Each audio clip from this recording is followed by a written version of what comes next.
2 weeks ago, I was talking to one of my students and she hadn't made a sale yet. And she started in January and was super discouraged. She did take a small break there, like for the month of April.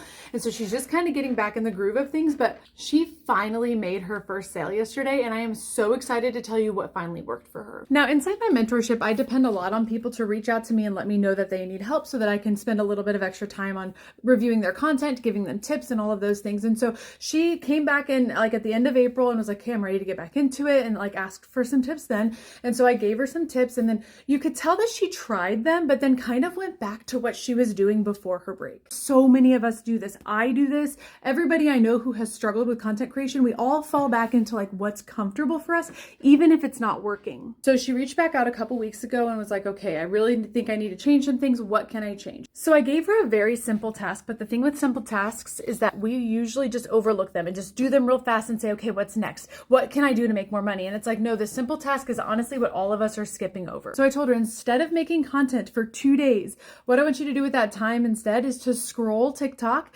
and then notice which like videos you stop at. Why did you stop at that? What was the lighting like? What was the text on screen? What was that person doing? And what was that person saying? Then I told her to write down if there was a reason that they gave for you to stay, like, and the last point is the best point. And then I told her to write down the main takeaway, the point that the person was delivering in the video that made you want to stay. This gave her a huge list of hooks, of call to actions, of topics to talk about. And I told her, don't go back and rewatch those videos, just look at your notes and then recreate those videos. This is a way to mimic good creators by not also just straight up copying word for word or verbatim what they say, is to write down the important parts that captivated you about that video and then recreate it in your own way. And she didn't even realize it, but she wrote down different hooks and topics and types of videos of all different categories of video, growth content, attraction content, nurturing content, converting content. She wrote down all different types of videos. So when she was going through and creating those videos herself, she was able to actually convert more people than she had before she even started this. And she also said that her content creation went so much quicker because she actually had a list of things that she could just jump into and create really quick.